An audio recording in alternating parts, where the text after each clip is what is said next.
সভাপতি পদে আপনি নির্বাচিত হয়েছেন, আপনাকে অভিনন্দন। আপনার কাছে জানতে চাইবো, এই যে একটা প্রক্রিয়ার মধ্য দিয়ে আসলে গণতান্ত্রিক প্রক্রিয়ায় নির্বাচিত হয়ে আসার পরের অনুভূতিটা প্রথমে একটু বলবেন আমাদেরকে।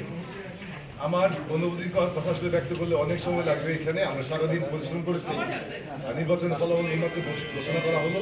আমাদের অসংখ্য আমাদের গুণগ্রাহী, আমাদের শুভাকাঙ্ক্ষী, আমাদের ভাই বন্ধু, স্নেহভাজন, আমাদের শ্রদ্ধাভাজন অনেকে অপেক্ষা করছেন এই মুহূর্তে। তাদের সাথে একটু দেখা করতে হবে, তাদের সাথে একটু আগ করতে হবে, আনন্দ বিনিময় করতে হবে। তো সেই কারণে খুব বেশি ব্যাখ্যা দেওয়া যাবে না। এতটুকু বলতে পারি যে এই বিজয় আসলে আমাদের না, এই বিজয় তন্ত্র পরিচয় সমিতির যত সম্মানিত সদস্য আছেন তাদের প্রত্যেকে। ভাই, আপনাদের কাছে যে জায়গাটা নিয়ে সকলে আসলে প্রত্যাশা রেখেছিল, সেই প্রত্যাশা পূরণে আপনাদের পরিষদ সামনের দিনগুলোতে কাজ করে যাবেন কিনা এটা একটু যদি বলতেন। আমি একটা কথা সবসময় বলি, আমি নির্বাচন করতে গেলে চাইন কমিটিগুলো আমরা একসাথে অনেক নির্বাচন করছি।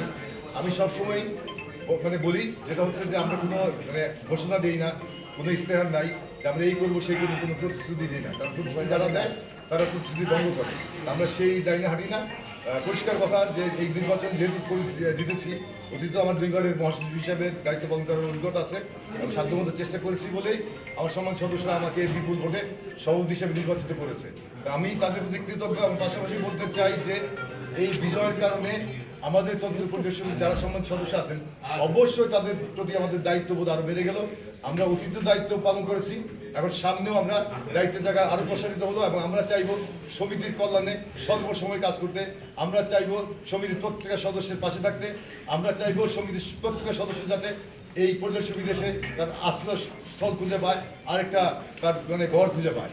ভাই, আমরা একটু মহাসচিব প্রার্থী যিনি ছিলেন তার কাছে, আপনার কাছে ছোট করে জানতে চাইবো, যেহেতু বলছিলেন তিনি সমিতি নিয়ে চিন্তা করছেন, সভাপতি মহোদয় হিসাবে তার একটা দায়িত্ব হচ্ছে ওভারঅল সমিতি নিয়ে, কিন্তু চলচ্চিত্রের উন্নয়নে চলচ্চিত্র পরিচালক সমিতির অবদানটা কি থাকবে আগামী সময়গুলোতে আপনাদের কার্যকালে? প্রথমে আপনাদের গণমাধ্যম সহ আমাদের সকল সম্মানিত সদস্যদেরকে অনেক ধন্যবাদ দিচ্ছি।